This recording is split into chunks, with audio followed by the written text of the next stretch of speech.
Bom, vamos lá então. As desordens do amor. Aqui Hellinger está falando basicamente sobre as ordens do amor, né? Mas ele está se referindo um pouco mais aqui àquilo que costuma trazer desordem, né? Ou problemas. Então, o que ele coloca é que tais ordens constituem fundamentos para qualquer relação humana, ok? Você pode conhecer uma pessoa hoje que veio de Moçambique, veio da Itália, não importa. Se você emprestar seu chapéu para ela, depois você vai querer de volta, seja quem for. Se você prestar seu serviço, você vai querer dinheiro, não importa quem. Dar e receber é transversal. Então, isso a gente já cansou de elaborar, mas enfim. Hellinger traz aqui mais uma vez, né? O direito igual de pertencimento. Nossa alma coletiva dá muito mais importância à sua completude do que às partes em si. Tá muito claro isso, né? A gente não precisa ficar elaborando porque é aquilo que a gente já sabe. É uma questão de sistêmica. Todas as peças fazem parte do sistema, não importa. É a nossa moral que quer julgar o que é bom ou o que é ruim, mas para a alma tudo faz parte, como um grande relógio com suas engrenagens. Com as suas engrenagens. Antes e depois. Aí ele fala um pouco sobre a ordem da hierarquia, não é isso? E antes e depois é o título. Me acompanham? Depois Hellinger traz aqui algo sobre Cristo que eu achei muito interessante, né? A gente estava falando semana passada sobre como Hellinger mapeou os movimentos de alma, né? O que acontece quando o pai morre e o filho, sem perceber, passa um ano e meio, começa a ficar doente também. Qual é o movimento que está por trás? Eu sigo você. Então, Hellinger começa a trazer essas nomeações que para a gente é muito valioso. Para a gente que é constelador, para a gente identificar, vale muito de como vêm os nossos clientes aí. Então, o que ele está falando aqui nessa parte é que a parte do cristianismo está muito embasada nessa impressão, nesse movimento de alma, que diz eu por você, eu por você. Isso é quando uma pessoa quer ficar doente para compensar a culpa de outra, por exemplo, né? Ou quando alguém está se autossabotando porque o pai foi pobre também, então a minha pobreza pela... Entende? Então, tem algo que as pessoas dizem, né, que o cristianismo diz, que é que Cristo morreu pelos nossos pecados. E é aí que Hellinger coloca eu por você, essa necessidade humana de compensação, na forma como nós lemos o divino. Eu achei interessante dar ênfase nessa parte, porque é muito interessante mesmo observar como a gente lida como sociedade, como grupo, com as questões. Fala muito sobre nós mesmos, indivíduos, né? O todo fala muito da parte. Seguimos em frente? Bom, mais uma vez aqui ele fala sobre aquilo que a gente também já está careca de saber. Culpa e inocência estão a serviço do pertencimento. Estão a serviço do clã. Nada mais. Não é algo, fiz algo bom, me sinto inocente, fiz algo ruim, me sinto culpado. Não. É aquilo que o meu grupo faz, se eu fizer, eu me sinto parte do grupo, vou me sentir. Bom, enfim. Ok, até aqui? Isso é muito claro, né? É interessante observar também que os conceitos que a gente já leu em vários outros livros do Hellinger também estão colocados aqui, mas de uma forma diferente, um pouco mais sucinta, parece, né? Hellinger, como eu citei para vocês no primeiro encontro, esse é um dos últimos livros do Hellinger, que ele escreveu em 2005. Chegou aqui no Brasil em 2011. Depois desse livro veio só a biografia dele, mais nada. Então, Hellinger aqui a gente estava bem elaborado em tudo que ele escreveu. Certo? E aqui tem a primeira meditação. Ah, não, é exatamente a primeira meditação, que é o nosso lugar. Aqui ele está falando sobre consciência espiritual e que as ordens do amor respondem a essa consciência. E essa consciência espiritual maior, ela fornece a todos os seres humanos um lugar de pertencimento, família, um lugar ali seu, e de hierarquia, o irmão mais velho, enfim, e esse lugar não pode ser disputado. Então ele começa a falar de uma consciência espiritual que dá lugar a todos e entra uma meditação justamente sobre isso, o nosso lugar. Topam fazer? Vamos juntos, vamos sentindo o efeito e elaborando entre nós, porque essa é a principal intenção desse encontro. Agora tem uma coisa antes da meditação.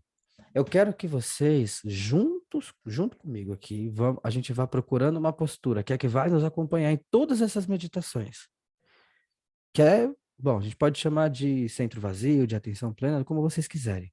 Mas eu quero que, assim, sem mudar nada, sem fechar os olhos, sem fazer nada, absolutamente nada, vocês comecem a perceber tudo ao redor de vocês, só com os ouvidos, mesmo que com fone, não tem problema, escute atrás do fone.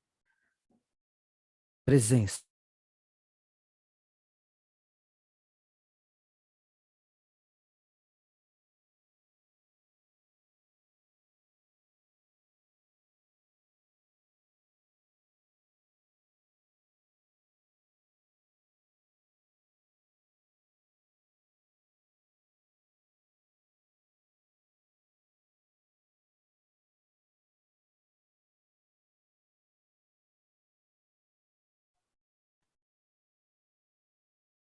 Atenção plena. E mantendo essa atenção, sem abrir mão de mim, da minha percepção, eu fecho os olhos.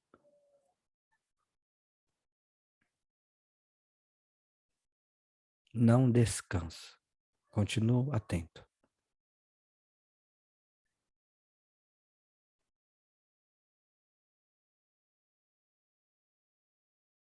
Respiro fundo.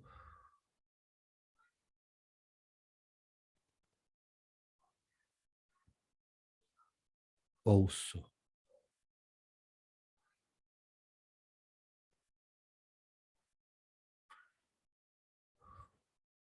Respiro. Atento.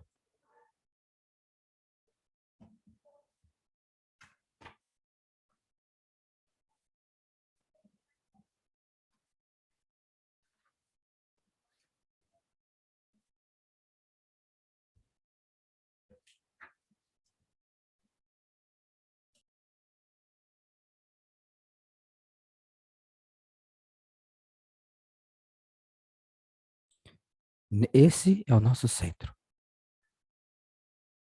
Atento e consciente. Respiro profundamente pela boca.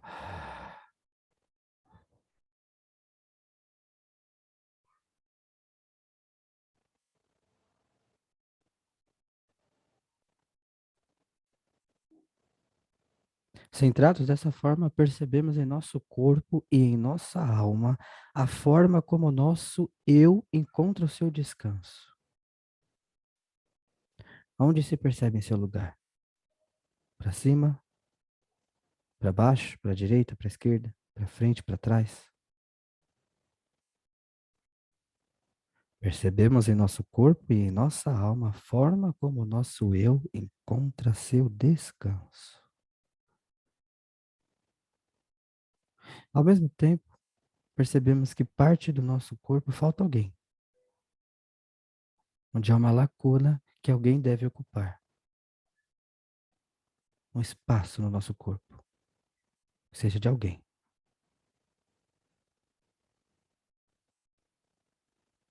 Quais são os excluídos em nossa vida, em nossa família? Quais são as pessoas de quem estamos separados? Quais são as pessoas sobre as quais nós nos arrogamos, nos sobrepusemos? E quais são as quais nós nos submetemos, sem tomar diante delas o lugar que nos cabe? Quem são essas pessoas?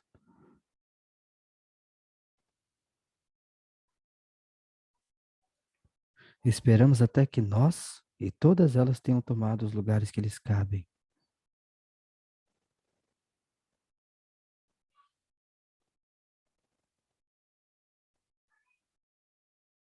Damos-nos as mãos serenamente, todos. Olhamos nos olhos e dizemos a nós mesmos e a elas: sim, sim,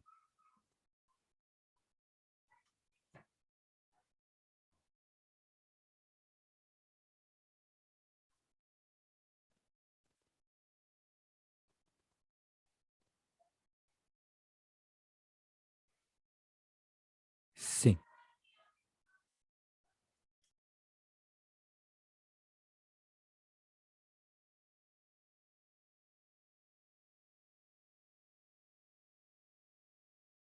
Aos pouquinhos vou retomando a minha atenção, aqui e agora.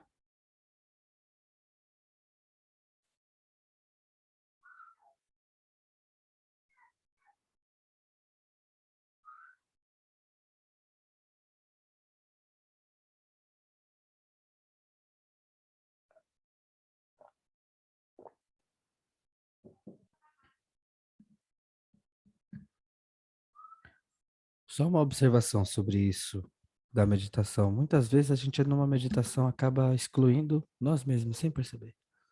A gente acreditou e aprendeu que meditação é não pensar. Então a gente tenta, vamos meditar. Então tento me desconectar de mim e focar em outra coisa. Minha intenção aqui é o contrário. É incluir nós mesmos, nossa consciência individual na meditação. Muito bom. Como foi para vocês? De verdade? Surtiu efeito? Foi difícil acompanhar? Fluiu bem? O que sentiram?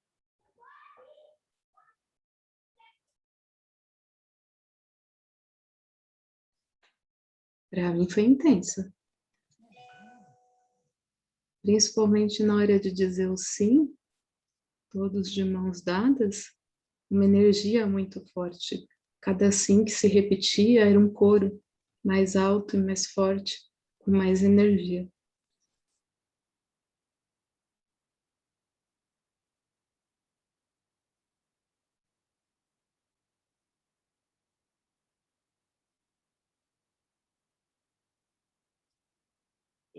Eu achei mais fácil fazer essa meditação da atenção plena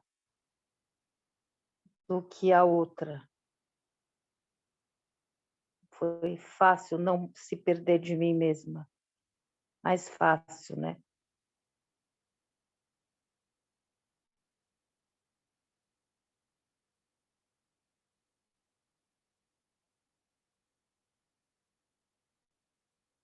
Conseguiram sentir bem o movimento de encontrar, movimentar-se até o nosso lugar perante essas pessoas?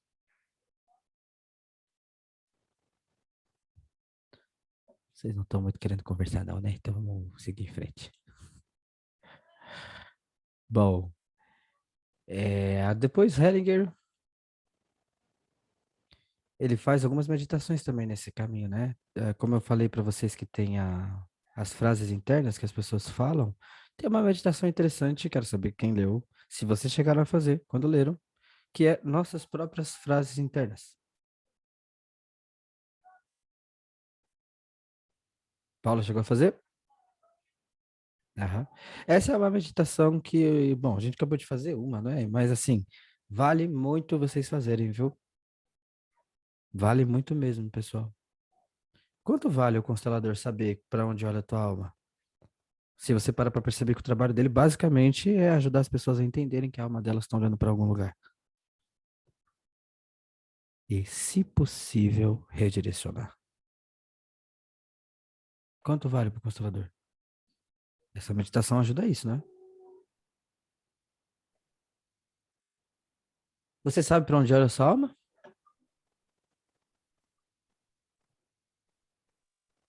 Eu sou Felipe, constelador. Meu pai faleceu quando eu tinha 3 anos de idade. Minha alma olha muito para ele. Tô consciente disso. Sempre olhou. Que mais? E vocês? Eu sou Paula, eu tenho 53 anos e de uns tempinhos para cá eu tenho olhado muito para onde a minha alma olha, e é para o conflito entre os meus pais. E eu vi muito onde eu estava e tenho visto cada vez mais.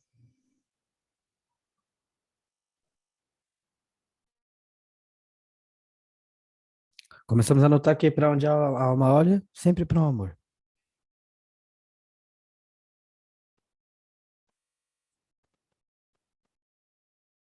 Então, recomendo muito. Mais alguém queira compartilhar? Posso? É claro, essa é a hora. Foi na mesa. Sou a Kátia. A maioria de vocês já sabe para onde minha alma olha. Minha alma olha para o meu pai. E desde aquele movimento que foi feito com o auxílio de vocês, foi mais fácil superar o aniversário de morte do meu pai, que foi semana passada. Na sexta-feira, no dia 8, e algumas das minhas tias chegaram até a me enviar mensagem, né? Falando que elas estão sempre presentes na minha vida. E eu falei para uma delas algo que durante 22 anos ficou na minha mente, que o dia que eu me desse conta que eu passei mais tempo de vida sem o meu pai do que com ele, seria um dia de muita dor. E esse dia foi sexta-feira passada, né? E não foi um dia de muita dor. Foi um dia que é claro que eu chorei, que me deu saudade, mas me deu saudade dos momentos de alegria que eu vivi com ele. Então, não foi uma saudade dolorosa, foi uma saudade que deu calor, foi uma saudade que acolheu. E de lá para cá, muita coisa vem mudando, um pouquinho cada dia, mas o movimento foi profundo. Então, minha alma vai olhar sempre para o meu pai, e não tem problema, e eu nem quero deixar de olhar, principalmente porque agora eu olho e vem alegria, né? Então, é para lá que minha alma olha. E aí eu acho que isso me deu força para hoje me colocar no meu lugar, que eu me arrogava acima de muitos da minha família, né? Só tinha um que eu baixava a cabeça e que eu não podia fazer isso porque estava errado. Dentro da minha alma estava errado. Mas aí eu me coloquei no meu lugar, que era o meu irmão, que veio depois de mim, me coloquei à frente dele e segurei na mão dele. Então aí foi. Aí fluiu, aí o sim veio com mais força. E para os dois. Foi interessante isso. Não, Imagina isso. assim. Imagina como se nós tivéssemos um caminho a fazer. Uma estrada a seguir que é só nossa. Só nossa. Não viemos nesse mundo desamparados. Né, a gente veio dotado com algum talento que o mundo precisa. Tem um lugarzinho ali que é para nós. O quanto a gente tomou esse lugar, tem, né? É o que a gente trabalha. Então, agora imagina que a gente quer caminhar, que a gente quer andar, só que tem um gigante atrás de nós. É um gigante distraído. Essa é a nossa alma. O gigante distraído. Eu posso puxar a barra da calça dele querendo correr, achando que tá todo mundo na estrada aí, eu tô atrasado, ele tá fixo olhando para quem ama. A alma fica onde ela se encanta. A arte é de alguma forma a gente conseguir fazer essa alma olhar para frente no caminho, para algo que para nós faça sentido.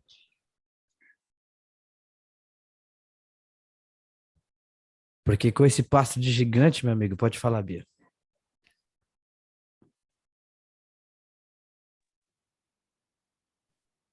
Então, na verdade, a minha alma olha para esse todo, assim, sempre olhou, mas também olhava para o pai, mas é a impressão que eu tenho essa coisa desse todo, assim. Eu tenho esse olhar que sempre, além dos outros olhares, sempre teve comigo. Não sei se eu estou enganada, mas eu Sim, tenho esse olhar de, sim, eu não sei, eu me esqueci como o Hellinger fala, para o todo maior, né? sim. Uhum. Maravilhoso. Tem as outras olhares também, mas esse está bem forte ultimamente. É. Isso está em movimento. Pode falar, Adriano. É uma coisa que eu acho interessante, e pelo menos eu tenho para comigo, que a alma é líquida, ela flui, né?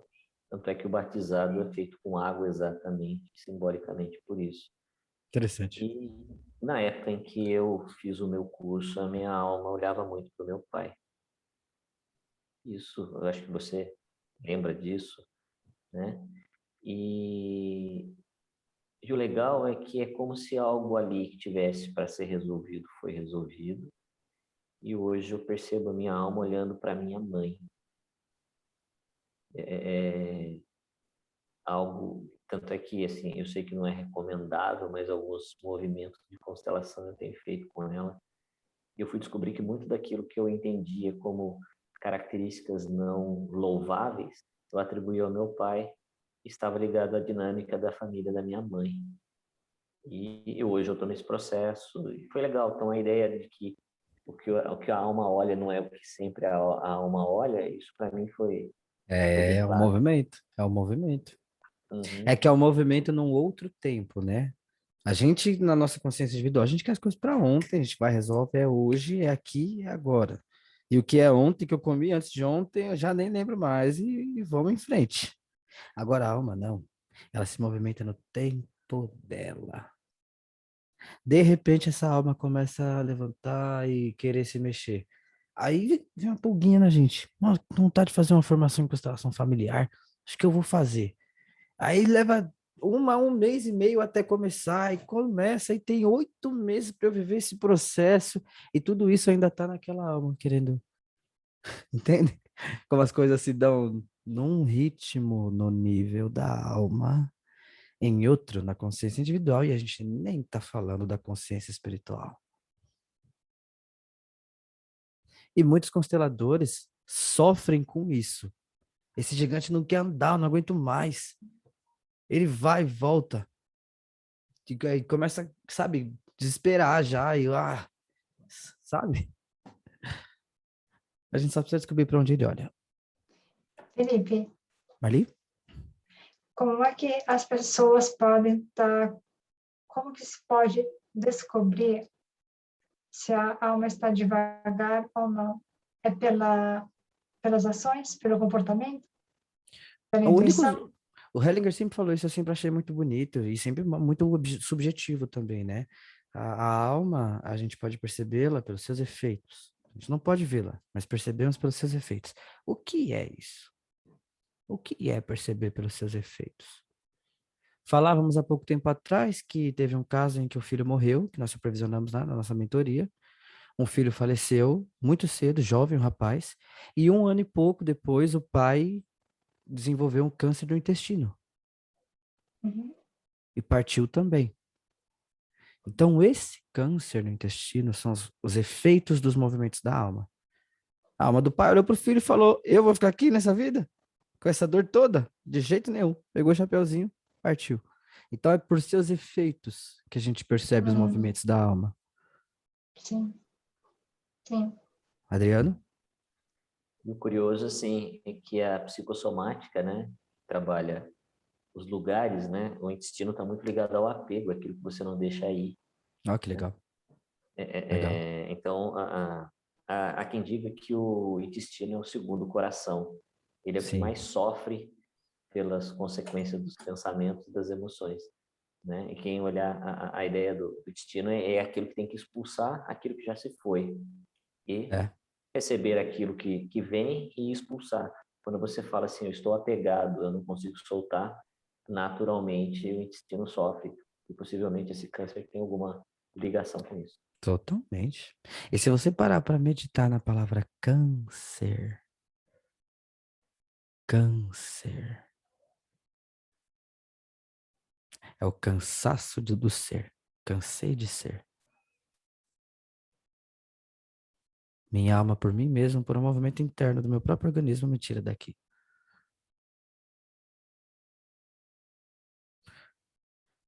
Muito bem.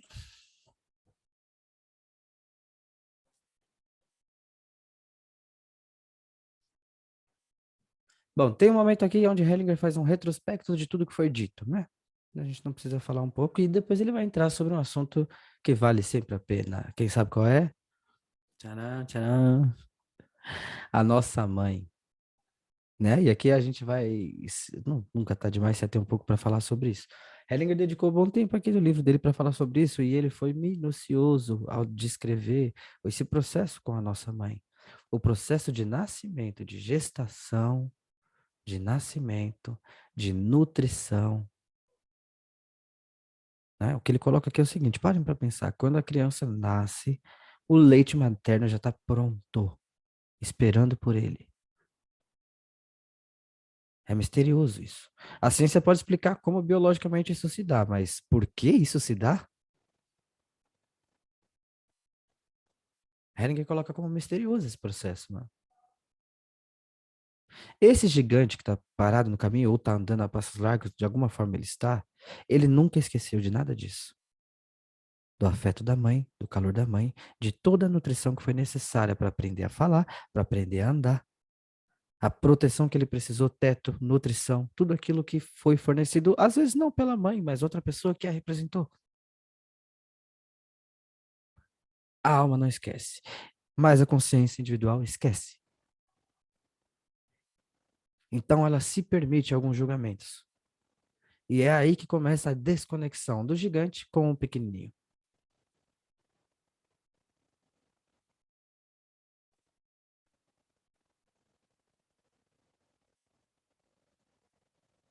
Gente, é sério, muitas pessoas vão chegar falando mal dos pais, querendo convencer vocês de que doeu muito e que ele merecia mais. Muitas. O essencial é simples, você está vivo. É fácil perder isso como constelador, porque falando a gente sabe. Mas na hora da constelação, é difícil ser firme com a pessoa, né? Eu falo, sabe o que que eu vejo na minha frente? Uma pessoa forte, tem voz, um organismo milagroso funcionando aí para você. Às vezes a pessoa tá casada, tem um lugar no mundo, tem um emprego e tá reclamando da mãe. O que Hellinger dizer é que essas pessoas não adianta constelar, hein? É que a gente tem todo o trabalho. Às vezes essa pessoa consegue chegar na reverência, às vezes não, hein? Bom, mas mais uma vez ele traz aqui algo sobre a nossa mãe. E aí que vai entrar logo depois disso a parte que chegamos hoje, que é basicamente o motivo, né, central do nosso segundo módulo, que é o espírito, senhoras e senhores. Vamos falar sobre o espírito. Alguma pergunta até aqui? Algo queira compartilhar, dizer, comentar? Felipe, essa alma desse capítulo não é não é Como que é? a alma grupal, né? É a alma individual. Ó, veja. É o seguinte, tem o seguinte, uma coisa que é importante a gente dizer. Hellinger, ele usou duas expressões aqui nesse livro para falar sobre alma. Uma é alma coletiva e outra é Certo. campo espiritual. Confunde a gente, porque tem um parágrafo onde Hellinger fala que alma coletiva é a mesma coisa que campo espiritual. Só que ele estava conversando com o Rupert Sheldrake e ambos chegaram à conclusão que a alma já tem uma conotação meio mística, resolveram tirar, não é? E foi substituído por campo, e a palavra coletiva foi substituída pelo espiritual. Então ele coloca a alma coletiva e campo espiritual como a mesma coisa em um momento, né? Mas depois ele passa a fazer uma diferenciação desses dois termos. E aí pode até que seja não Hellinger, pode ser que tenha sido uma questão de tradução, porque do alemão para o português você tem um dano aí, não é? Não tem como você se traduzir fielmente. Mas o fato é que depois de falar isso, Hellinger começa a falar de alma coletiva, falando sobre nós e nossa família. Eu, meu pai, minha mãe, meus avós, meus irmãos, alma coletiva, e campo espiritual, o todo, ou seja, essa minha família, mas também a família da Marli, também todas, tudo. E é nesse tudo de informações que a minha alma coletiva se movimenta. Ok? Interessante, porque isso tem muito a ver com a capa. Notam? São bonequinhos menores, tá vendo? Ó? Depois maiores. Percebem? É meio que disso que a gente está falando. Então, alma, nossa família, nós e o mundo, e o espírito. Pense assim, como se a alma fosse a Terra. Planeta Terra, alma. Espírito, luz do sol. Que proporciona a vida, que a tudo movimenta. É desse espírito que a gente vai começar a falar agora, e eu falo com muito gosto, porque consteladores, vocês precisam entender que é para esse espírito que vocês trabalham.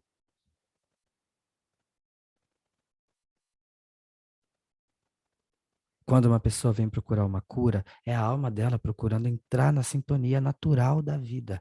Existe uma sintonia natural da vida. E é sobre isso que a gente vai falar agora.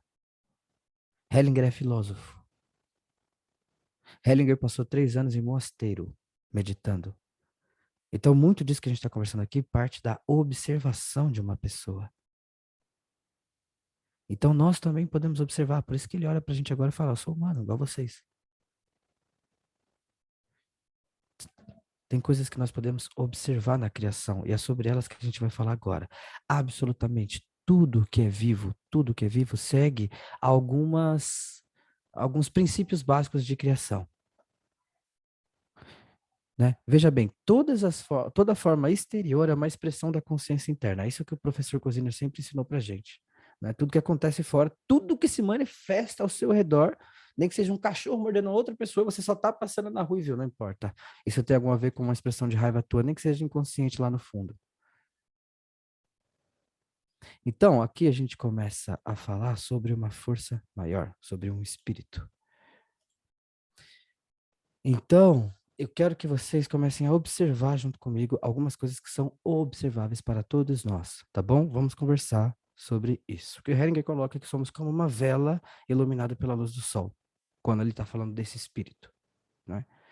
Pensem assim, qual é a força que regula a respiração da Marli agora, enquanto ela está prestando atenção no que eu falo?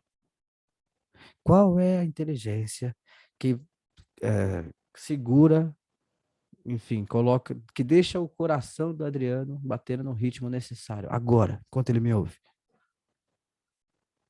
Se entra um vírus da gripe no meu nariz agora, eu não vou nem notar, mas meu corpo vai começar um movimento interno, uma guerra, uma batalha interior, e eu nem sei, estou aqui falando com vocês.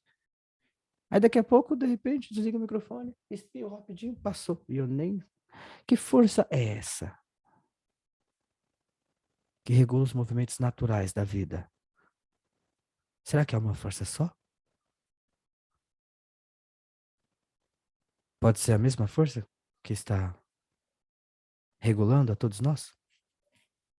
Não há respostas. São as perguntas que são abertas aqui. O que a gente pode saber em relação a essa força que a tudo criou é, enfim, pelos seus efeitos, só se percebe pelos seus efeitos. Ou seja, observar a criação em si para começar a saber algo sobre o Criador. Entendem? Observar a criação para saber algo do Criador. E aqui a gente vai começar a se despir um pouco da questão religiosa, do que a gente aprendeu sobre Deus, ou que tudo aquilo que a gente tomou antes. Aqui isso é uma força espiritual, que tudo move. O espírito, o motor inicial. Então é dele que a gente vai falar, porque esse espírito ele trabalha com certos princípios fundamentais e uma natureza bem definida. Então, notem, vamos notar juntos. 1. Crescimento. Tudo que é vivo cresce. Tudo que é vivo cresce. Seja uma planta, seja um animal, seja o nosso corpo físico. Tudo. Seja um projeto que a gente coloca a vida todo dia ali com a nossa atenção. Tudo que é vivo cresce. Quando uma pessoa chega para constelar porque não está conseguindo fluir profissionalmente, porque não está conseguindo prosperar, entende? Eu tenho autoridade para abrir uma constelação porque eu sei que esse não é o natural da vida. O natural da vida é a pessoa crescer profissionalmente, financeiramente. Esse é o natural. E se isso não está acontecendo, só pode ser por um movimento da alma da própria pessoa. Está abrindo mão da prosperidade para ser leal à família que não foi próspera, por exemplo. Ou seja, essa característica básica do espírito, ela só pode ser violada através do coração da própria pessoa. Não há retaliações, tudo é amor. Isso é lindo, gente. A gente tinha que meditar muito nisso. Tudo que é vivo cresce. Então, se a pessoa tiver com dificuldade de crescer na vida e vier te procurar, saiba que você está colocando ela de volta num fluxo natural. Você está ajudando ela mesma a voltar para um fluxo natural da vida. Como o constelador, a grande maioria das vezes, não tem essa conexão com esse espírito, não sabe, não está consciente desse espírito, ele toma muito para si. Acaba se responsabilizando pelo outro. Se o outro depois liga uma semana falando que não está bem ou que não fluiu, ele se sente como se tivesse feito um bom ou um mau trabalho. E a gente não tem esse poder. A gente tem o poder de mostrar para a pessoa para onde a alma dela está olhando e uma oportunidade de redirecionar essa alma aí. Pode ser que a pessoa veja, até faça o movimento, mas no fundo não queira e nada muda e tudo bem, pelo menos agora ela está consciente. Ou pode ser que ela mergulhe de cabeça e entre no fluxo natural. Nós trabalhamos para um fluxo natural. É mais leve, né? Bom, 2. Tudo que é vivo tem como base alimentação e nutrição. A alimentação é servida, é fornecida para todos os seres vivos. Absolutamente todos. Claro que há pessoas que morrem de fome, claro que há animais que acabam falecendo porque não tiveram ali algo para comer. Lógico que há. Mas no caso de pessoas que morrem de fome, o que dizer? Hellinger dizia que essas pessoas, que uma vez uma criança morreu de fome, então penduraram ela pelo pescoço e deixaram no meio da guerra isso. Então uma pessoa olhou para outra, olhou para aquela criança e falou: olha aí, onde está Deus? Onde está Deus nesse momento? Que é um pouco disso que a gente está falando, né? Aonde está Deus? Então o amigo dele olhou e respondeu. Apontou para a criança e falou: aí está. Aí está. Então é claro que existem desequilíbrios no nosso sistema, mas o natural é que todos os seres vivos, seja animais que vão buscar na floresta para voltar para alimentar sua família, ou nós, no nosso dia a dia, nossos filhos, nós temos o que comer todo dia. Notam? Percebem? Alimentação, nutrição, tudo que é vivo se nutre, precisa se nutrir. A planta precisa da luz, da água, nós precisamos de comida, tudo. E essa alimentação é amorosamente fornecida a todos os seres. Comecemos a notar características daquilo que é real, porque isso tem a ver com a nossa atuação como constelador. 3. Cura. Tudo que é vivo também tem essa função natural de cura, como se tivesse uma função de bem-estar ali natural.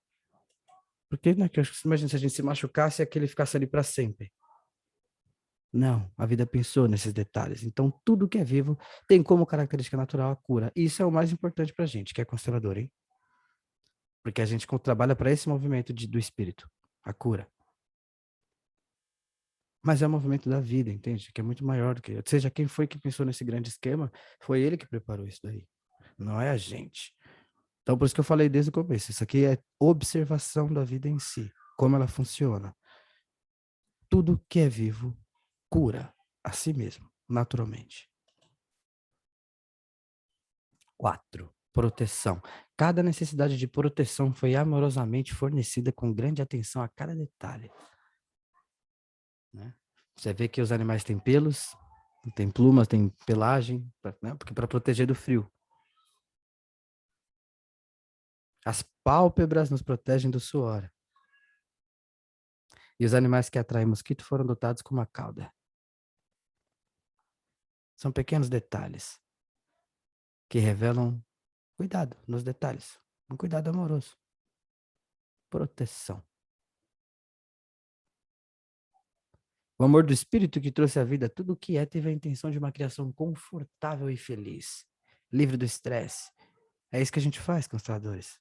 Ajuda as pessoas a chegarem aí, entende? O que impede? Que abençoada, né? A humanidade nascer numa vida tão maravilhosa. Tão maravilhosamente suprida.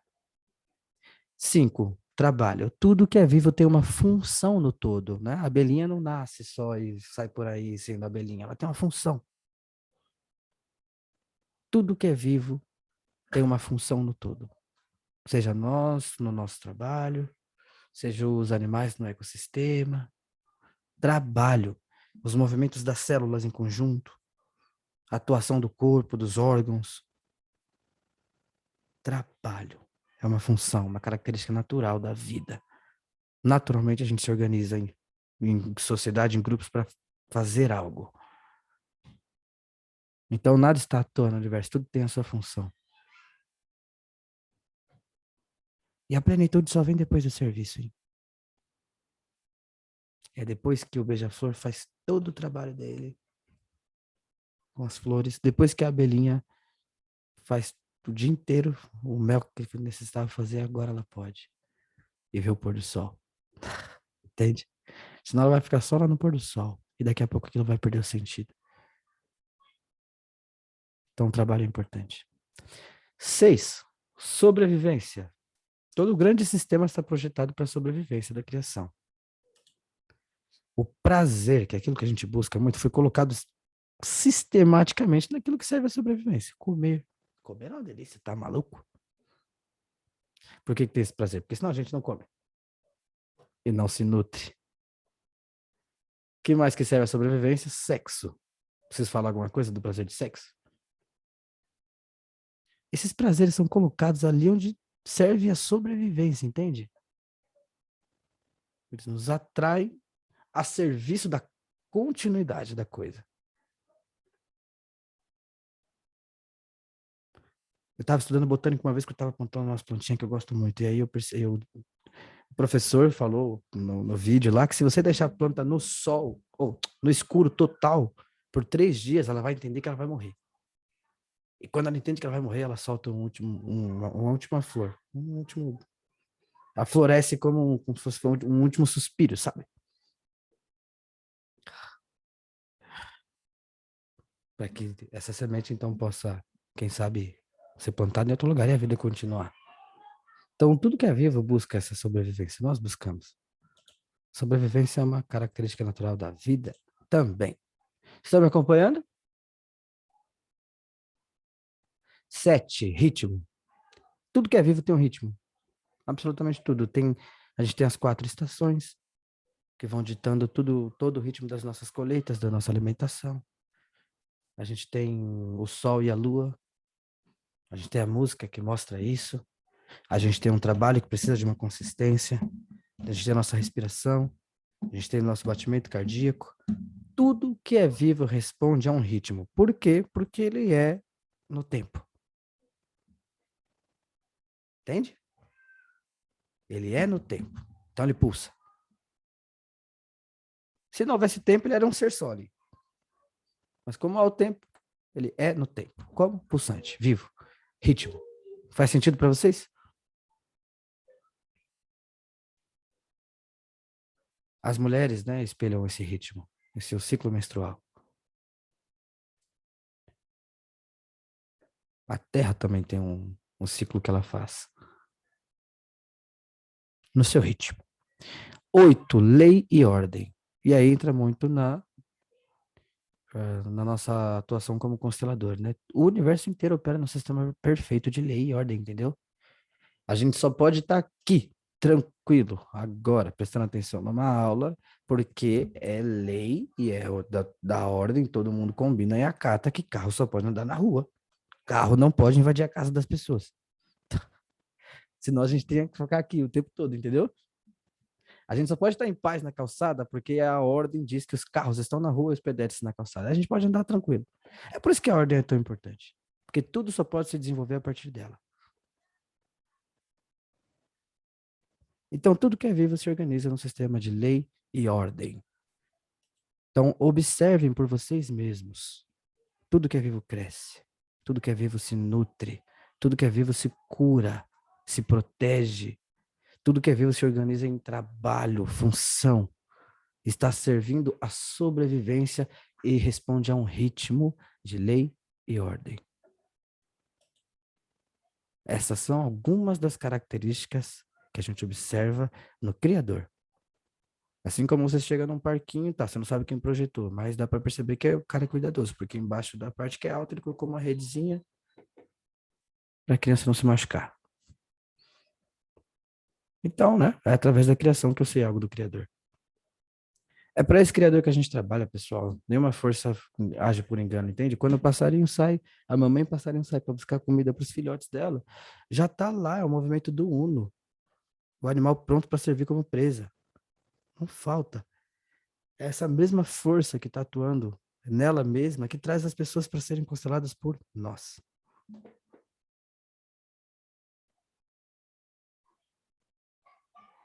Nós somos agentes desse amor do Espírito. Isso está muito além do ego do constelador, entendeu? É um serviço. É um serviço que depende da vontade do outro. Eu tô aqui para virar a chave. A desordem começa quando a pessoa nem quer virar chave nenhuma e eu quero, porque eu sou constelador novo, quero ajudar.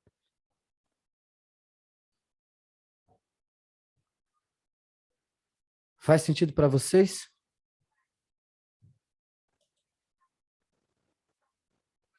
Importante, hein? Porque aqui o Hellinger está falando coisas que pouco falamos, hein? Pouco discutimos. Alguém que leu, notou que o Hellinger escreveu algo sobre aliados espirituais? Hellinger está falando isso aqui, que na hora da constelação, quando ele não sabe o que fazer, ele pede ajuda para os amigos espíritos, amigos que vêm de outro lugar, que ele não sabe se é força do espírito que vem ou se é simplesmente alguém que gosta dos humanos. E aí, constelador?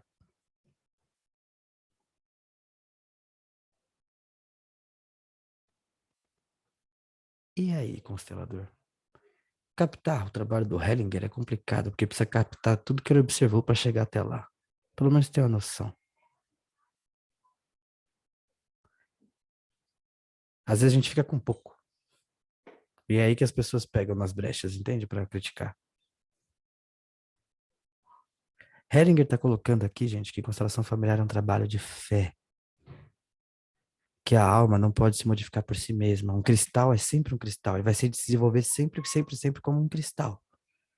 Isso também é um campo morfogenético. Em todos os lugares do mundo, esse cristal vai se desenvolver assim, porque é o campo dele. A menos que o homem faça uma intervenção nessa composição. A cura vem de fora.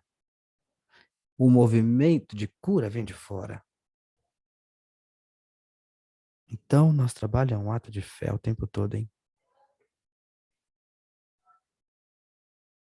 Pode falar, Kátia.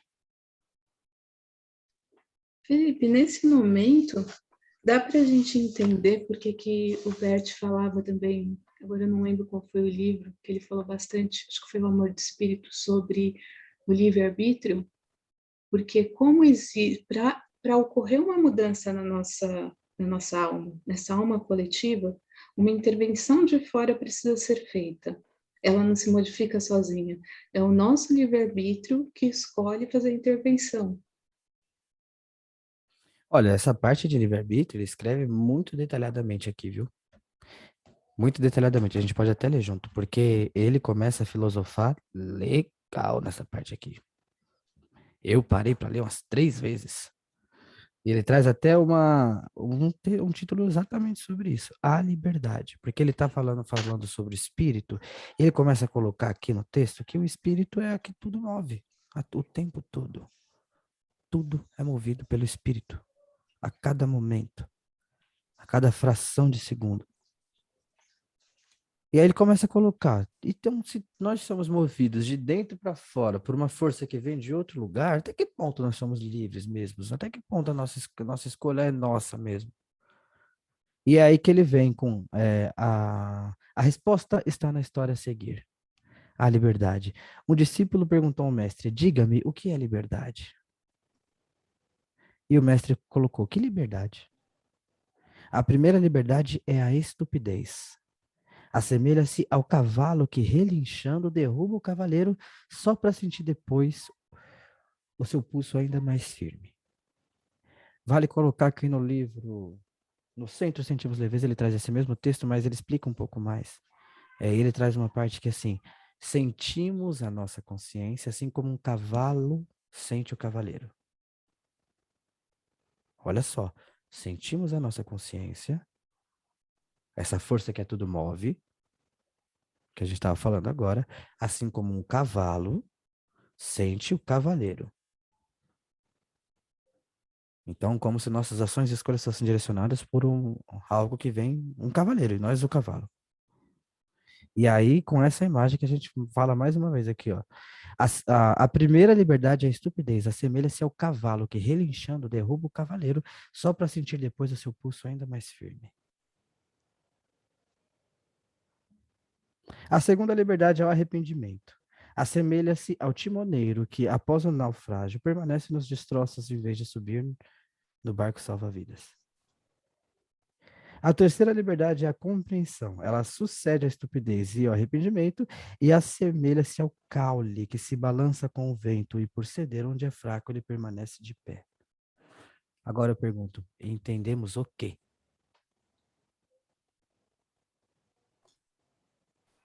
Que a gente é sempre conduzido. Eu entendi diferente. Não existem escolhas.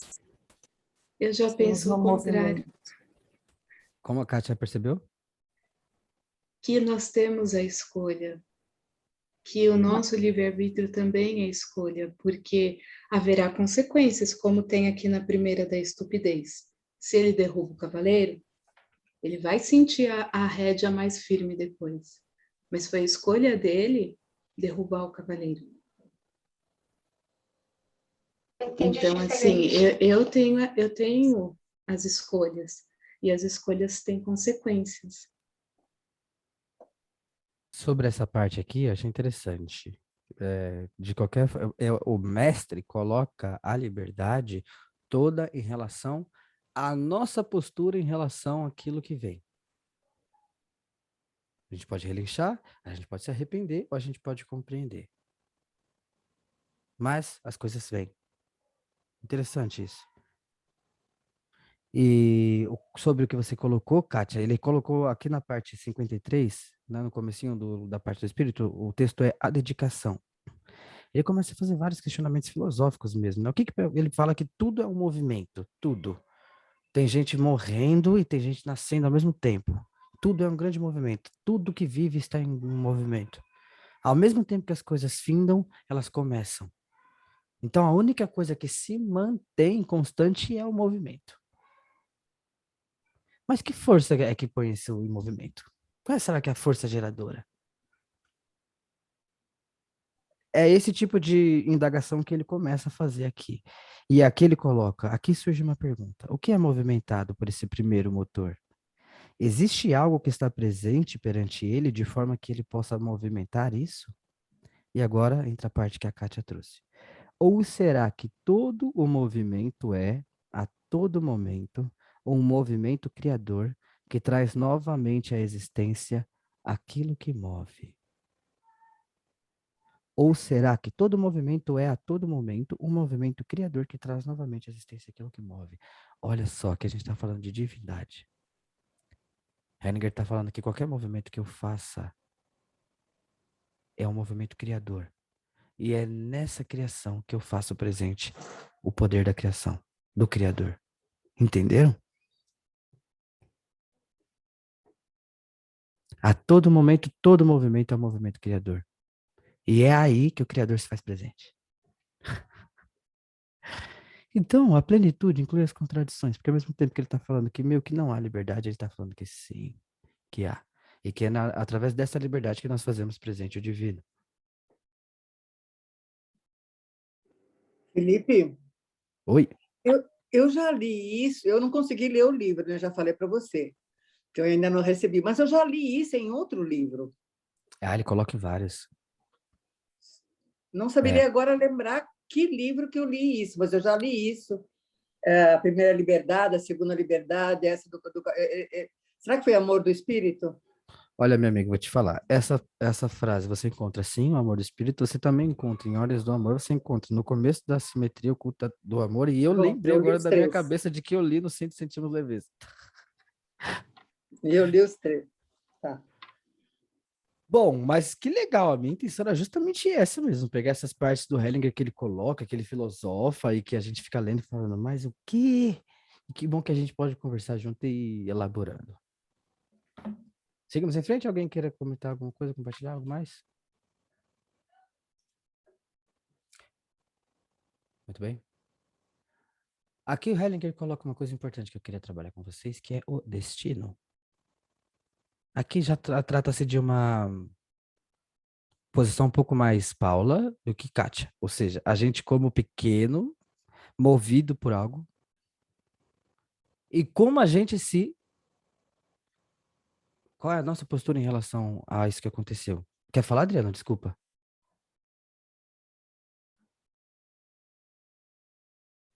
Não, eu ia só fazer o exemplo do... você já ouviu falar dos 4 cavalos de Siddhartha Gautama, não? Adoraria ouvir. O Buda, ele falava que os seres humanos são divididos em 4 cavalos. O primeiro cavalo é aquele que aprende com o barulho do chicote. O segundo cavalo é aquele que aprende quando o chicote lhe sangra. O terceiro cavalo é quando ele lhe corta a carne. E o quarto cavalo é aquele que só aprende quando o chicote chega no osso. Eu acho que esses 3 exemplos aí do Bert Hellinger está muito ligado a isso, né? Como é que é o nome dele? Lair Ribeiro fala que se o malandro soubesse as vantagens de ser honesto, ele seria honesto por malandragem. Então, o que me parece que tem muito a ver com os estágios da evolução, né? A liberdade não é você fazer o que você quer, é você fazer aquilo, você escolher a forma de fazer aquilo que é a sua missão. Quando você descobre a sua missão e você escolhe a forma de fazer a sua missão, você está seguindo o fluxo. Quando você faz a birra na sua missão, né, ou você não encontra essa sua missão, porque a sua vida está atribulada, etc., a tendência é você sofrer. E aí essa dor da alma, desculpa, eu acabei falando demais aí, Não, mas imagina, achei eu maravilhosa a acho que imagem. tem muito a ver, se vocês quiserem, aí pode procurar no YouTube a história dos 4 cavalos. E tem muitas coisas também no xamanismo, também tem, mas deixa para um outro momento, eu posso falar para Sabe, vocês. eu Tá? acho muito Pode interessante falar. isso. A gente pode até fazer um trabalho agora nós mesmos para ver que espécie de cavalo nós, como alma, somos. Não na mente, hein, pessoal? A mente tá, ela vai só acompanhar esse trabalho. Então, o que que eu quero? Que a gente volte para aquele estado de atenção plena. Primeiro com o olho aberto. Ouço tudo que eu puder, atento. Não me perco de mim. Sabe? Quero meditar, pronto, já. Não, eu estou aqui, Felipe. 9h17. Tô consciente. Tô aqui.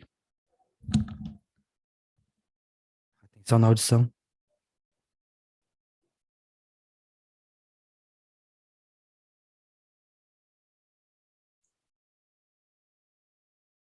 Fecho meus olhos.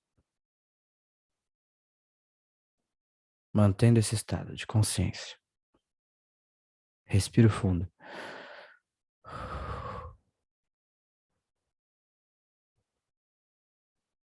Consciente ao mesmo tempo de mim mesmo, do meu eu, do meu corpo e da minha audição.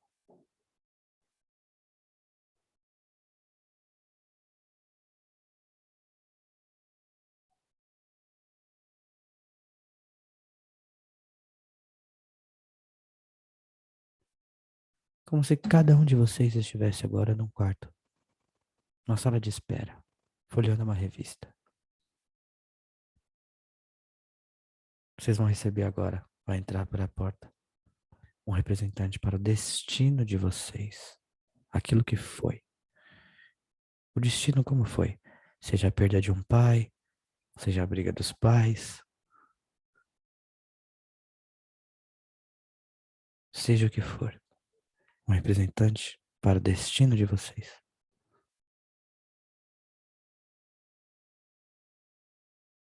Deixa a mente criar, desenhar o que quiser, como ela quiser. Destino.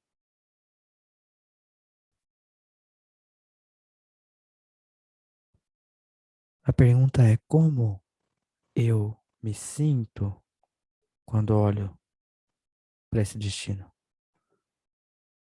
Que reação tenho eu?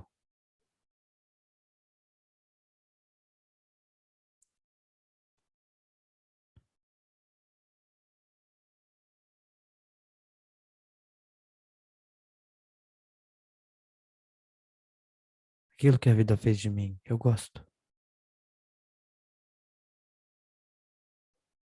Eu tomo, eu assumo plenamente.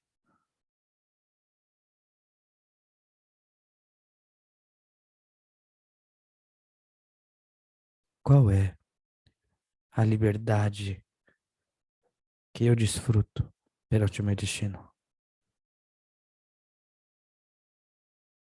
Essa é a liberdade que eu tenho. Responder aquilo que é.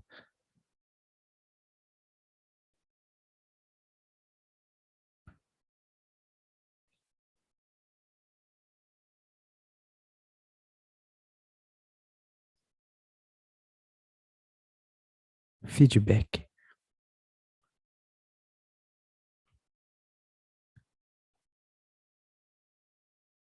Vale muito mais identificar de verdade o que acontece do que forçar-se a algo bom.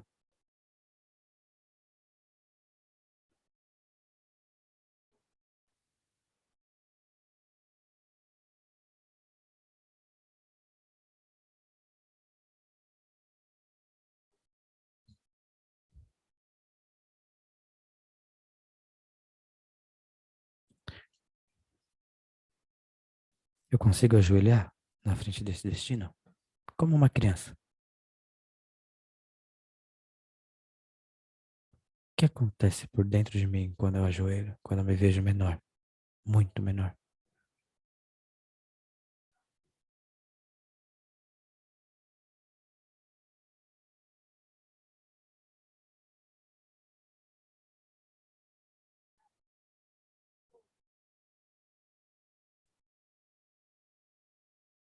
Meu destino.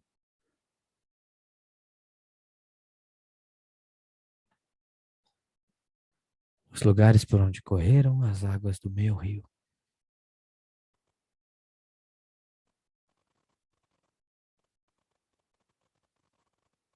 Recebo tudo isso aqui e agora.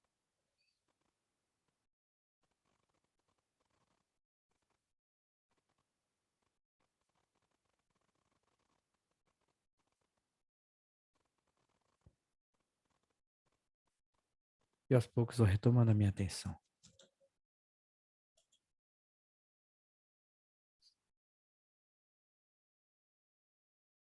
Para o momento de agora.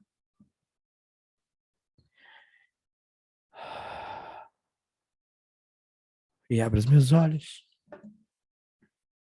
E como foi? Fluiu?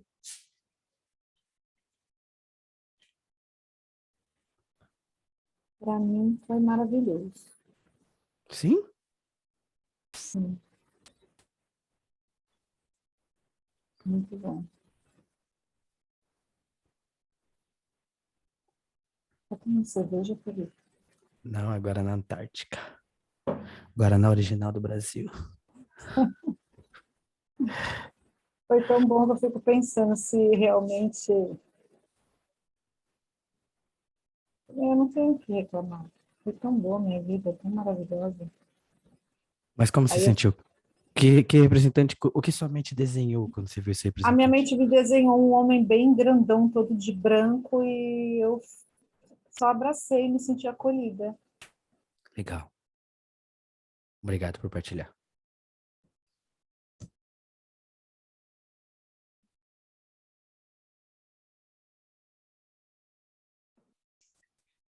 O meu foi uma transformação no decorrer. Quando o destino abriu a porta, ele era no formato de um homem, mas não era um homem, era uma luz dourada, muito forte, reluzente. E eu sorria muito, muito bonita. Aí no decorrer da meditação, quando você foi falando, se a gente aceita, como é, Aí eu comecei a questionar o destino por algumas coisas que eu fui vivendo. E aí ele foi perdendo a cor. Foi perdendo a cor, foi indo para um branco, mas quando ele chegou no branco, eu comecei a pensar que eu cheguei até aqui porque ele foi desse jeito. E aí eu comecei a agradecer. E quando eu comecei a agradecer, aí ele foi voltando a ficar dourado de novo. Quando eu me vi criança, que eu ajoelhei, eu chorava muito. Aí novamente ele foi perdendo a cor. E de novo me veio. Eu cheguei até aqui, eu sou quem eu sou, porque ele surgiu, porque ele aconteceu. E aí no final ele já estava voltando ao dourado de novo. Uhum. Então eu acho que eu ainda tô assim, sabe? Não tô em um ponto específico, eu tô no meio do caminho. Percebeu que tira a força do seu destino, né? Se opor a ele, assim como o Hellinger escreveu aqui. Isso. Talvez quando a gente tenha pensado no nosso destino, tenha ficado mais subjetivo assim, mas nosso destino é aquilo que a vida fez de nós realmente, hein? A dor que sofremos, as tristezas que trazemos, as limitações que temos, nossa sombra. Muitas pessoas se aproximam das constelações familiares para mudar essas coisas, para mudar a si mesmo, para deixar de ser aquilo que ela acha que não deveria ser. Mas ela sabe que quanto mais elas querem, mais longe elas estão do caminho. O que fazer quando a minha dor de criança está fora da ordem? Como eu lido com isso?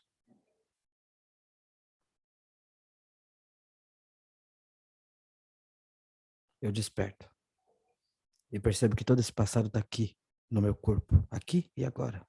Eu posso acessá-lo, transformá-lo. E é isso que um constelador faz. Se eu estou inconsciente dela, ela me domina. E seja onde quer que eu vá, essa energia vai se manifestar. Por quê? Porque eu trago ela em mim. Quer superar algo? Aprenda a amar. Difícil, né? Imagina se eu sou criança, minha mãe me bateu, minha mãe falava absurdos para mim, e a solução para eu me sentir bem, forte, é engolir toda a dor e reverenciar e agradecer pela vida que eu tomei? Vocês acham isso fácil?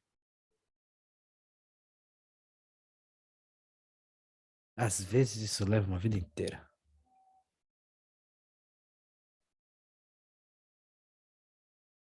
A constelação é muito profunda.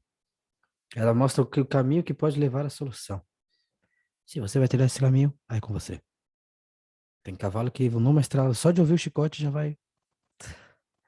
Agora tem outros, meu amigo, que enquanto não chegar no osso,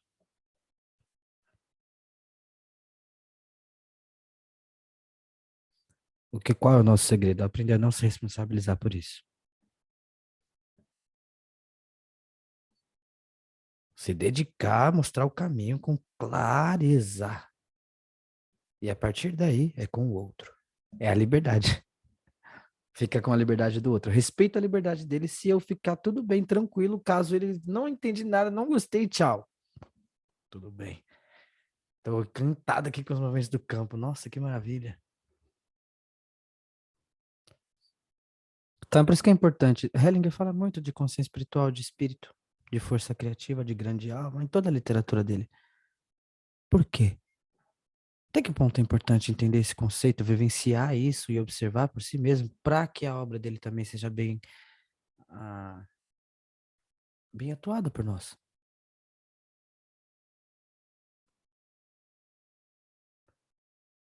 A gente precisa correr atrás deles, pessoal. É o que a gente faz. Sabe, a maioria das pessoas onde a gente nasceu aqui são cristãos. Todos sabem o nome de Cristo, mas quantos sabem suas parábolas? Quantos tentaram entender suas parábolas? Quantos conhecem suas palavras? Você acha que o professor Mário Cosiner quer o quê? Que a gente adore o nome dele? Ou que a gente aprenda o que ele está ensinando? Hoje vimos que endeusar Hellinger pesa até para o próprio.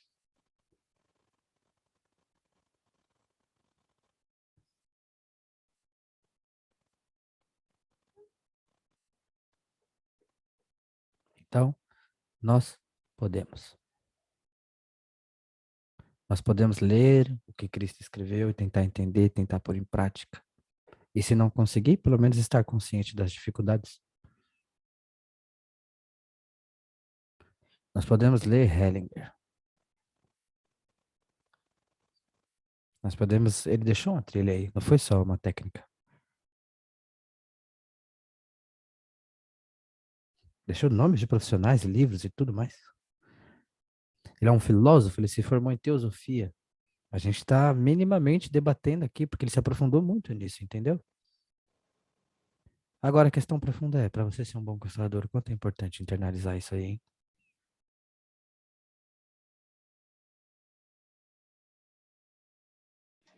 Felipe, você está falando de teosofia da Helena Blavatsky? Não, o Hellinger tem a formação acadêmica em teologia, filosofia e teologia. Teologia? Tá.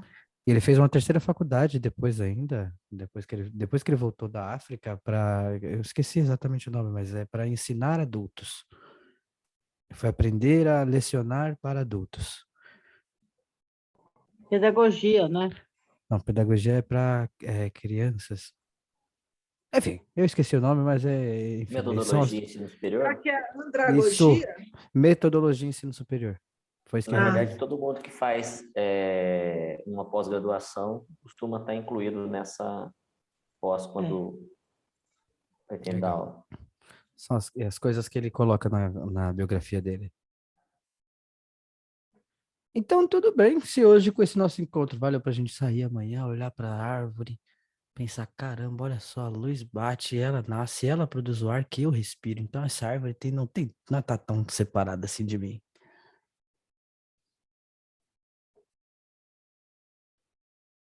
Ou a gente se apaixona pela criação porque ela é maravilhosa e começa a se lembrar aos poucos que cada momento é um milagre, que o nosso corpo é perfeito. Olha só. Cada movimento, cada acordar é um milagre. E sabe quando a gente sabia disso?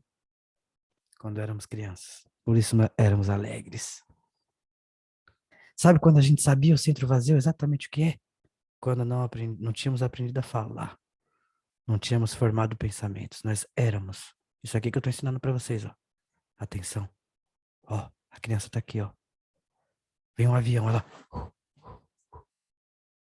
sente absolutamente tudo. Nós somos essa criança. Nós temos essa criança dentro de nós. Centro vazio é isso. Sentar para meditar é como se fosse um caminho que a gente faz para trás, no tempo, para dentro. Aos poucos a gente vai acessando nossas dores, cada vez mais profundas, até que um momento a gente chega não dá para explicar. É como se fosse o parto. É um despertar. Que Eckhart Tolle descreveu muito bem. Um constelador ótimo, excelente, seguro, muito bom. Agora o raro é um constelador desperto. Desperto. Sabe em que mundo vive. Sabe que tipo de ser é. E sabe conscientemente o que está fazendo quando abre um campo.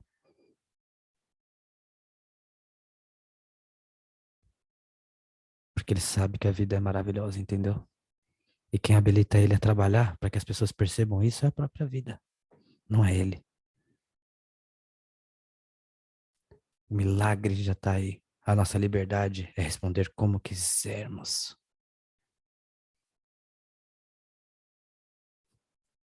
Mesmo que seja ignorando totalmente ou respirando de manhãzinha, tomando um café, se energizando para começar. Ele não quer saber. Você pode até dormir o dia inteiro, não importa, o sol estará lá,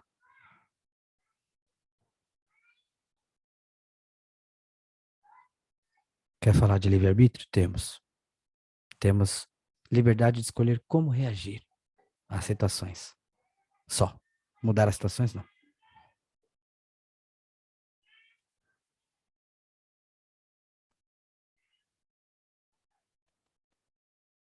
Muito bom, né?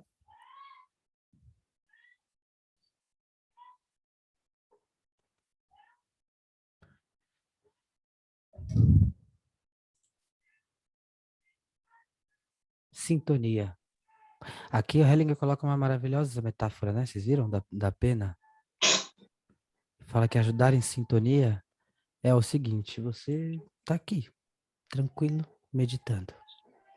Quando você abrir o campo vai te levar para um lugar que você não sabe onde é. Como se nós fôssemos uma pena, que tá aqui, serenamente, fluindo com o vento. E daqui a algum momento a gente vai pousar.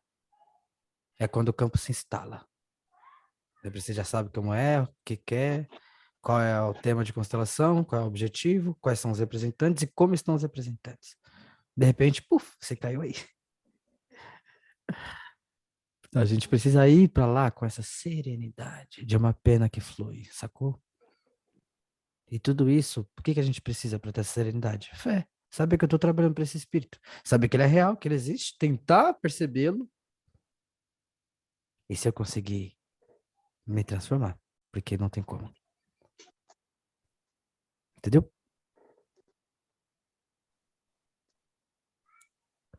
É que a gente não tem essa visão, a gente foi ensinado a viver de outra forma, né? A realidade onde que a gente criou aqui como sociedade, onde isso é um computador, aquilo é uma cadeira, as coisas, os nomes para as coisas, né? A palavra mata a coisa. Jung falava isso. Então, as palavras, as normas, a realidade que a gente, o sentido que a gente como humanidade deu para as coisas, já cortinaram a gente de tal maneira que a gente não consegue nem levantar esse véu. Para ver que uma cadeira, por exemplo, imagina um urso vendo aquela cadeira. Para nós aqui é todo um design, um estudo projetado para o seu conforto. Ou para o urso é um treco, coisa. Então tudo é treco, tudo é coisa. E descortinar isso é como se fosse voltar a ser criança e ver o mundo pela primeira vez, por nós mesmos. E isso aí é despertar. E você acha que Eckhart Tolle, depois de que ele se descreveu iluminado, ele disse que passava anos, sabe o que é anos? Sentado num banquinho de praça. Semanas. Só sereno, sendo com todo. Então, consteladores, eu queria ir para essa força que eu queria levar a atenção de vocês. E o melhor que a gente pode fazer como consciência individual é ajoelhar e pedir, por favor, para que essa força me toque, me mostre.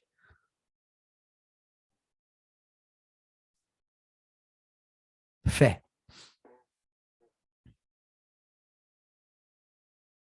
Só tem fé aquele que é menor.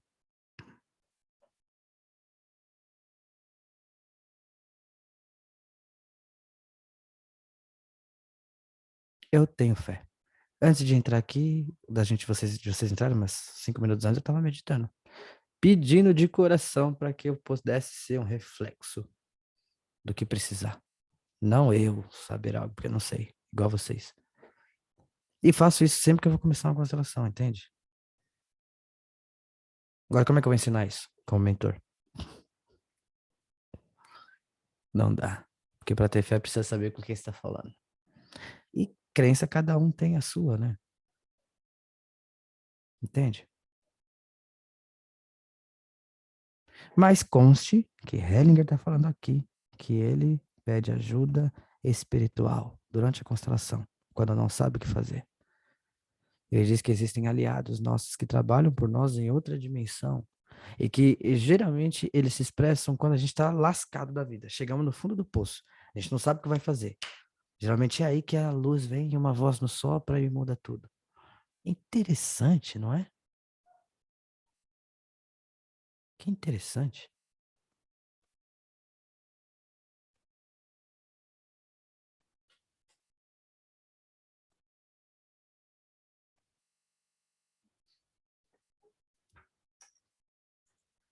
Eli, Oi, desculpa, você vai concluir? Eu espero. pode falar. Então, sabe essas coincidências que não são coincidências, né?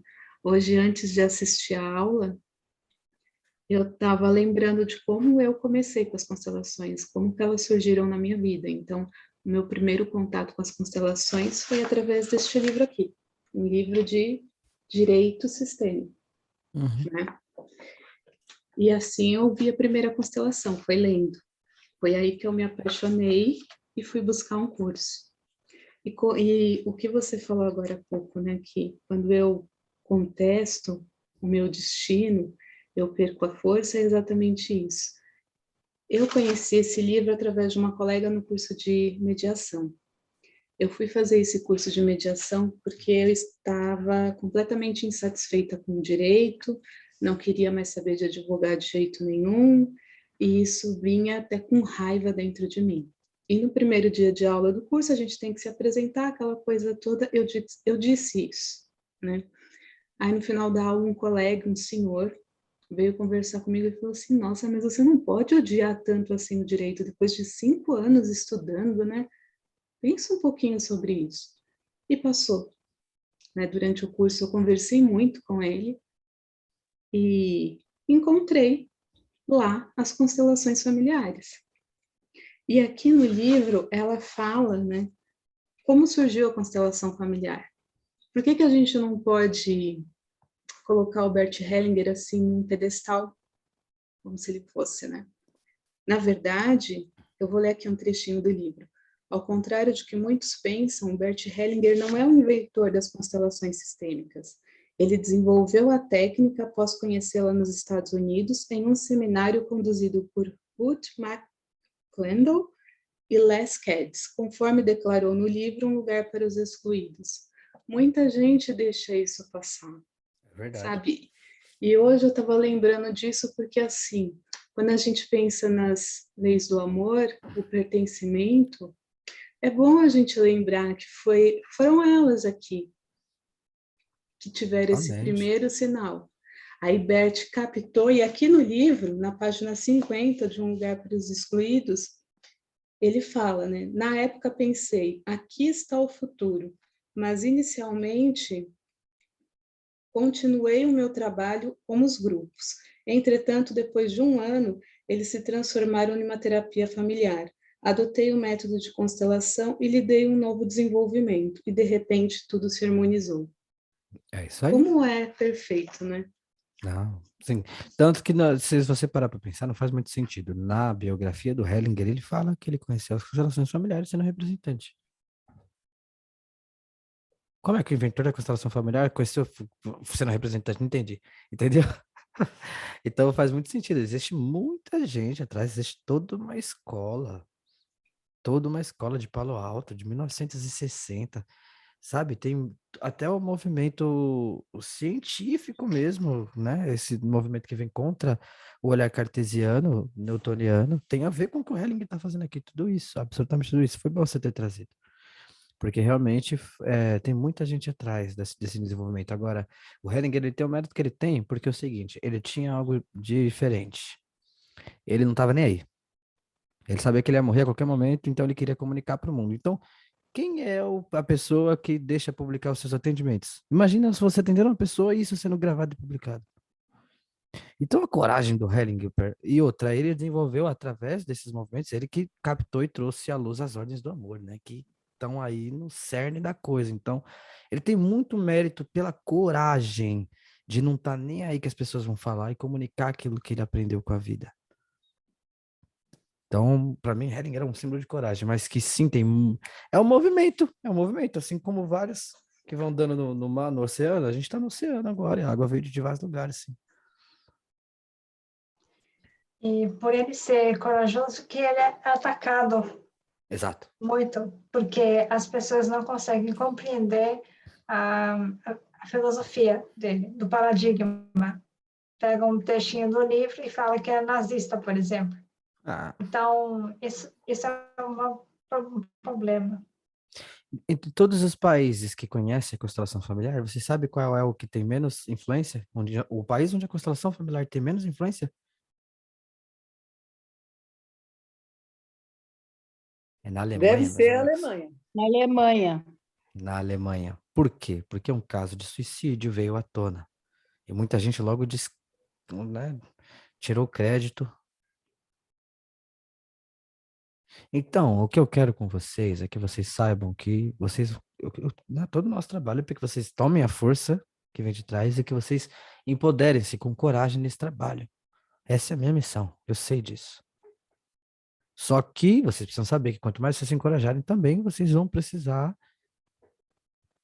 As críticas vão vir. Aí se a gente vai relinchar ou se a gente vai. Fica com a liberdade de cada um.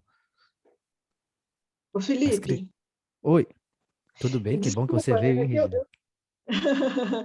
Tudo bem? Seja bem-vinda, viu? Obrigada. Eu caí aqui meio de surpresa, porque a Bia colocou num grupo nosso e eu soube, vim até tinha uma outra programação, vou ter que sair agora e encerrar.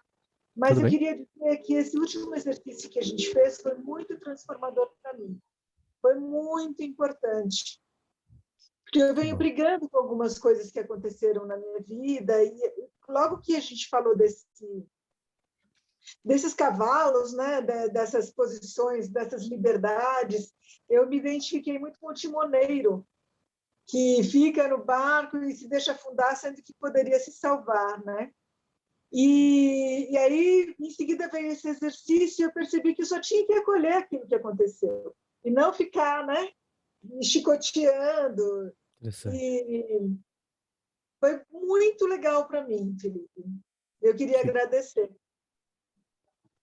Eu que agradeço pelo relato, Regina. Muito obrigado. Beijo, eu vou ter que desligar agora, porque já tinha outra coisa em seguida. Vai lá. Tchau. Fica com Deus. Obrigado. Nós já vamos Obrigada. começando a encerrar também, pessoal. Mas a mensagem principal, né, do segundo dia de encontro, além da gente começar a olhar com cada vez mais atenção para essas diferenciações entre alma e espírito, porque faz parte do constelar, é sério, hein? A pessoa vai vir para constelar com você com um movimento de alma. E se você tiver consciente que é a alma dela que está se movimentando e causando problema, e não a consciência menor, isso já muda bastante coisa. Isso já muda bastante coisa. Porque às vezes a gente vê o movimento da alma da pessoa claramente. E a pessoa fala, não, mas não tem nada a ver. A gente acredita no que a pessoa está falando, ao invés de acreditar naquilo que a gente sabe. Mas a mensagem principal é: vocês podem, façam, falem, comunicam, façam mesmo. Imagina que daqui a pouco vai acontecer alguma coisa, a gente vai morrer, a gente vai partir para o outro lado. Chegar lá, a gente vai olhar e falar, putz, você me dá mais um aninho lá que eu faço várias coisas.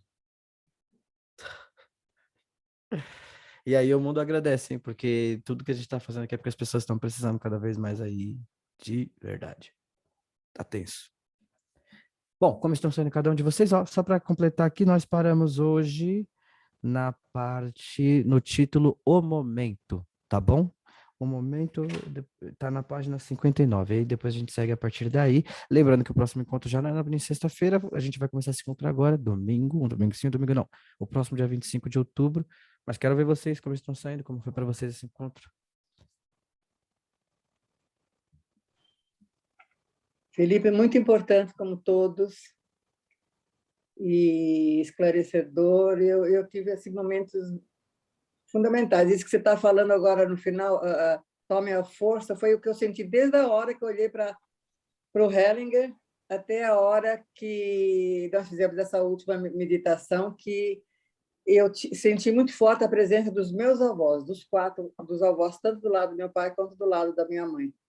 E tem tudo muito a ver com isso que você está falando agora, e desde o começo Então, estou saindo assim, olhando uma luz intensa. Muito bom. Obrigado, Maria Tereza.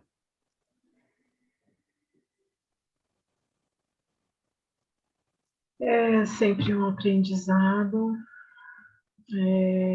uma troca e a serenidade. Estou saindo com esse sentimento de serenidade e algo parecido com a Maria Tereza ou com aquela senhora que saiu agora, né? Não brigar com o que é.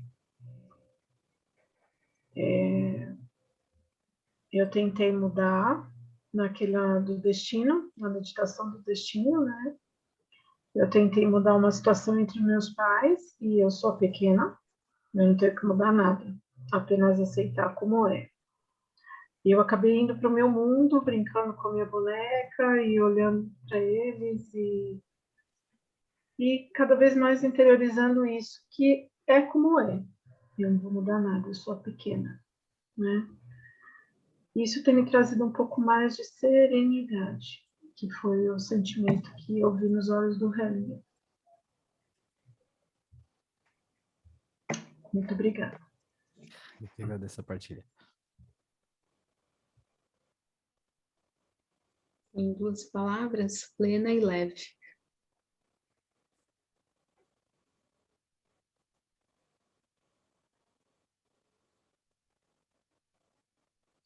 Eu tô feliz, feliz mesmo. Foi muito bom receber vocês. Gente, que eu nunca imaginei que eu ia ver juntos assim, sabe? É muito legal isso. É um prazer receber todos vocês. Trocar com vocês. Tô feliz, acho que feliz é a palavra. E consciente, hein? Consciente porque temos trabalho aí. Temos trabalho. Para mim foi legal essa última parte, porque na verdade é uma coisa que eu já venho pensando, de integrar o todo, mas eu também tenho que parar de brigar com algumas coisas, que eu amo uma briga. O meu cavalo é aquele do osso.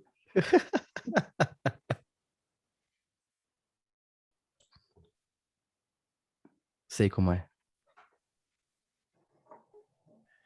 Obrigada, foi maravilhoso. Muito bom. Laura? Eu saio animada com esse exercício simples que você ensinou da gente escutar. Eu acho que isso ajudou bastante, assim, tá presente, né? Às vezes, igual você falou, eu fico 15 minutos meditando, mas e eu me distraio muito fácil. Estou tomando banho, já me distraio. Vou usar desse exercício para, eu acho que eu senti assim como é seguro voltar para dentro. Legal, olha que legal que você falou. É seguro voltar para dentro. Bom, eu tô insistindo nessa postura porque, assim, às vezes há uma confusão, né? O professor Mário, ele sempre colocou meditação no trabalho e no ensino da constelação familiar. Mas é aquilo, vamos meditar agora e agora vamos constelar. Mas parece que não foi, não ficou muito claro que a meditação precisa acontecer na hora da constelação. Não são coisas dissociadas, onde a gente vai fazer uma meditação aqui e depois a constelação. Não, a gente precisa estar meditando na hora, tanto como constelador quanto como representante. E qual a meditação? A gente não vai poder fechar o olho, a gente vai ter que estar aqui, atento. Então, é uma meditação de tantas outras que existem, mas ela está um pouco mais voltada para a atuação do constelador. Alguém mais que queira compartilhar antes da gente se despedir? Para mim, o ponto alto, para mim, na aula de hoje, que foi maravilhosa, é ter um arquétipo do destino. Legal isso. O arquétipo de uma mulher guerreira. E uma mulher guerreira. Legal. Maravilhoso. Obrigadíssimo, cada um de vocês, pela contribuição. Às vezes eu vejo vocês quietinho assim. E adoro quando vocês trazem a conta do cavalo, olha que maravilhoso. Trouxe muita reflexão pra gente. Então é pra gente refletir junto, né? Não quero ficar falando sozinho aqui. Muito obrigado, Adriano. Até a próxima, pessoal. Bom descanso. Sextou, bebê.